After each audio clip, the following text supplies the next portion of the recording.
Title: चिड़िया का नारियल घर। यह कहानी रामपुर के जंगल की है। उस जंगल में मुनमुन नाम की एक अनाथ चिड़िया रहा करती थी। उसके पिता मोलू कबूतर का एक नारियल का बगीचा था। मोलू कबूतर बहुत ही मेहनती था। वह अपनी बेटी मुनमुन की देखभाल करने के लिए गुलगुल कौवे से शादी कर लेता है। मुनमुन चिड़िया की नई माँ उसको बिल्कुल भी पसंद नहीं करती। एक दिन वह मुनमुन से कहती है, कवि मुनमुन, तू घर का कोई काम नहीं करती, बैठे बैठे मोटी होती जा रही है। जब से इस घर में शादी करके आई हूँ, दिन भर सिर्फ मैं ही काम करती हूँ। मुनमुन चिड़िया: माँ बताओ ना, मुझे क्या काम करना है? जो तुम काम दोगी मैं उसे कर लूंगी। गुलगुल कौवी: ये ले पैसे, जा बाजार से सब्जी लेकर आ। चिड़िया: ठीक है माँ, मैं अभी लेकर आती हूँ। मुनमुन चिड़िया सब्जी लेने मंडी जाती है। थोड़ी देर बाद वह सब्जी लेकर लौटती है तो सब्जी अपनी माँ को देती है।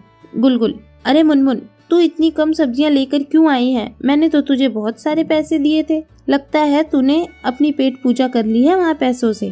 नहीं माँ, आज सब्जी मंडी में बहुत ही महंगी सब्जियां मिल रही थी। चाहो तो आप जाकर पता कर लो। गुलगुल चिड़िया: चल झूठी, तूने पैसे भी चोरी किए और मुझसे जुबान भी लड़ाती है। आने दे आज तेरे पापा को, वही तेरा इलाज करेंगे। शाम को जब मोलू कबूतर घर आता है तब गुलगुल उसे मुनमुन की चिड़िया की शिकायत करने लगती है। गुलगुल: देखो जी, या तो इस घर में ये चोरनी रहेगी या तो मैं रहूंगी। मोनू कबूतर: क्यों, ऐसा क्या हो गया? ऐसा क्या करा मेरी बेटी मुनमुन ने?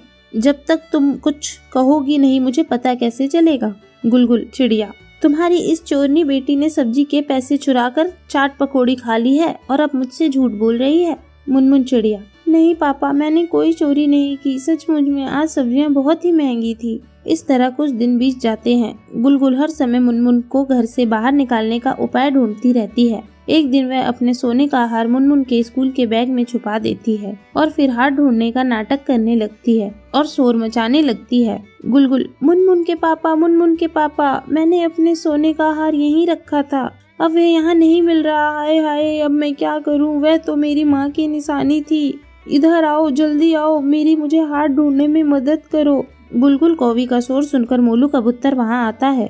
कबूतर: गुलगुल रानी, तुम्हारा हार कहाँ जाएगा? वह यहीं कहीं कमरे में होगा, तुम अच्छी तरह से ढूंढो तो सही। गुलगुल: मैंने बहुत देख लिया जी, अब मैं कहाँ देखूं? आपकी बेटी के कमरे में तो नहीं देख सकती ना, आप ही जाकर उसके कमरे में तलाश कर लो। उस चोरनी ने ही मेरा हार चुराया होगा। मोलू: ठीक है गुलगुल, तू शांत हो जा, मैं अभी जाकर मुनमुन के कमरे में देखता हूँ। मोनू कबूतर मुनमुन के कमरे में जाता है। उस समय मुनमुन चिड़िया पढ़ाई कर रही थी। मोलू के पीछे पीछे गुलगुल कौवी भी वहाँ आ जाती है।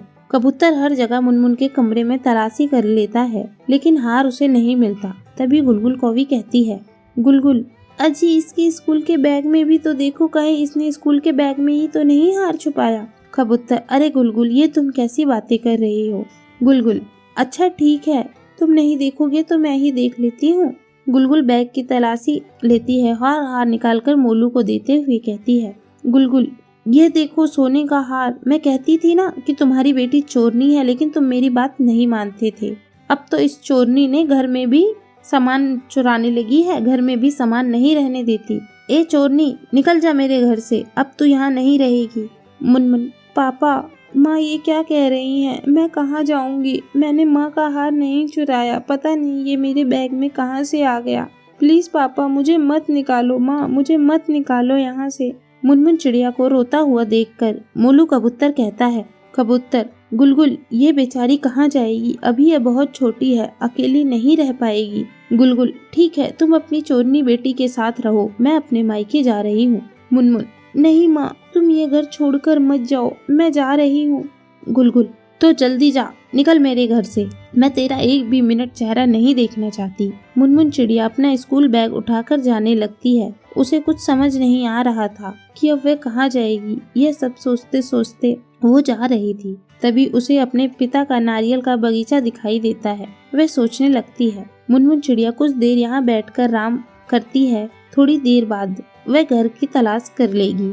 मुनमुन चिड़िया के पेड़ पर बैठकर देखकर आराम करने लगती है। तभी उसे एक बड़ा सा नारियल दिखाई देता है। मुनमुन: अरे यह तो बहुत बड़ा नारियल है, मैं इसे काट कर अपना घर बनाऊंगी। मुनमुन चिड़िया उस पेड़ पर अपने बैग को टांग देती है। किसी तरीके से उस नारियल को काट कर एक अच्छा सा घर बना लेती है। फिर वो उसमें आराम से रहने लगती है। एक दिन राजू कौवा नारियल के बगीचे की तरफ से जा रहा था, तभी उसने मुनमुन का नारियल का घर देखा। वह यह बात मोलू कौवे को बताने के लिए उसके घर जाता है। उस समय मोलू कबूतर बीमार और बिस्तर पर पड़ा होता है। उसकी यह हालत मुनमुन के घर से जाने की वजह से हुई थी। राजू कौवा मोलू कबूतर से कहता है, राजू, मोलू भैया, तुम बेकार में मुनमुन की चिंता कर रहे हो। तुम्हारी बेटी तो बहुत ही गुणी है। वह नारियल के बगीचे में नारियल का घर बनाकर रह रही है। मैंने आज उसे देखा। यह बात बताने के लिए मैं तुम्हारे पास आया हूँ। अब तुम उसकी बिल्कुल भी चिंता मत करो और ठीक हो जाओ जल्दी से।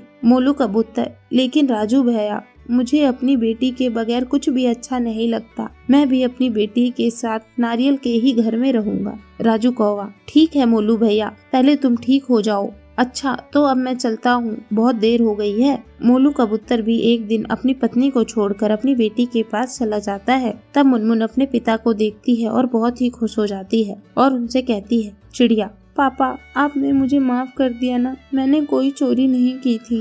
कबूतर, बेटा, मैं जानता हूँ, इसलिए मैं तुम्हारी माँ को छोड़कर तुम्हारे पास आ गया हूँ। मुझे माफ कर दे मेरी बच्ची। फिर दोनों माँ बेटे खुशी खुशी रहने लगते हैं। टाइटल, मोमोज बेचने वाली चिड़िया। चुनचुन चिड़िया बहुत ही गरीब थी। उसकी शादी गरीब कौवे जुगनू से हुई थी, जो कितना भी मेहनत कर ले फिर भी घर का गुजारा अच्छे से नहीं चल रहा था।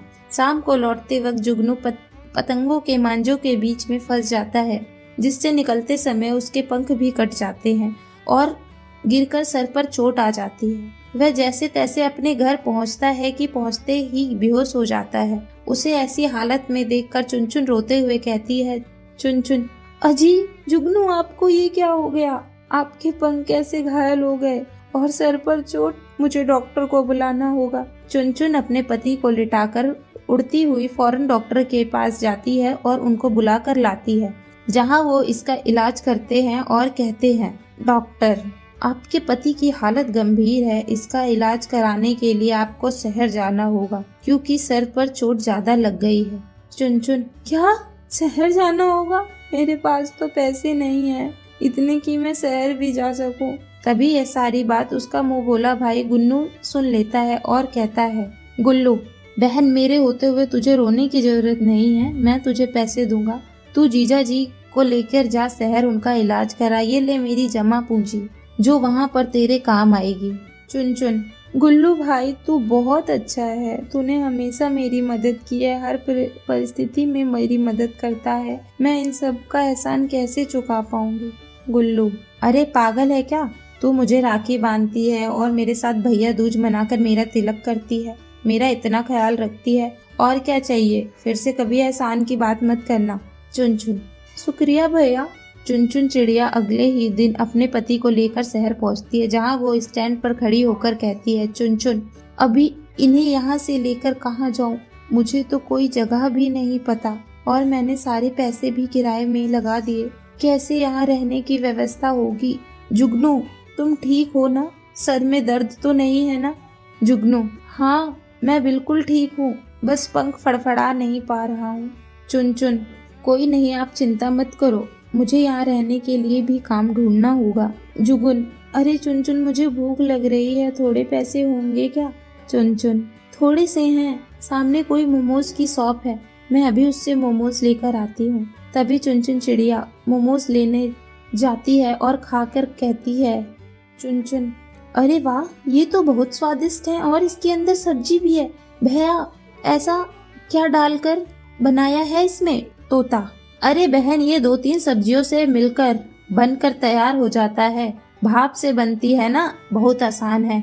तभी वह तोता चुनचुन को नए शहर में रहने का ठिकाना देता है, जहाँ वे दोनों रहते हैं और कहते हैं, ऐसी बात नहीं बनेगी, मुझे तो जरूर कोई काम देखना होगा। क्यों ना मैं स्वादिष्ट मोमोज ही बनाकर बेचूं, क्योंकि वो तो सस्ते में है। जुगुन, हाँ, ये ठीक रहेगा। चुनचुन बचे वह मोमोज का सामान खरीद कर लेकर आती है और मोमोज बनाकर बेचने लगती है, जिससे सभी लोग उसका मोमोज खाकर अपनी उंगलियां चाटते हुए कहते हैं, चिड़िया, आपने तो मोमोज बहुत बढ़िया है, जरा और दीजिए। चुनचुन, ये लीजिए। पहले दिन उसकी बहुत अच्छी कमाई होती है, लेकिन उदास जुगुन कहता है, जुगुन, खास इस नवरात्रि में मैं तुम्हारे साथ खेल पाता और तुम्हारी मदद भी करता, पर अफसोस है।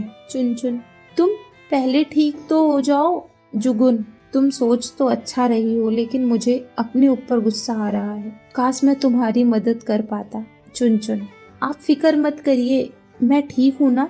ये कहकर चुनचुन वहाँ मोमोज बनाकर बेचने लगती है, जिससे उसके घर की आमदनी भी बढ़ती है और सभी पक्षियाँ उसके मोमोज खाकर कहते हैं। कबूतरी, चुनचुन तुमने तो बहुत ही अच्छे मोमोज बनाए हैं, जरा एक प्लेट और देना। चुनचुन, ये लीजिए मोमोज खाइए। तभी चुनचुन यह बोलकर ग्राहकों को और मोमोज देती है, जिस कुछ ही दिनों में उसकी दुकान चल जाती है और वह मोमोज बनाकर ही अपने लिए एक नया घर खरीद लेती है, साथ ही अपने पति का इलाज करवाती है, जिसके बाद वह हमेशा के लिए ठीक हो जाता है और वो दोनों खुशी खुशी रहने लगते हैं।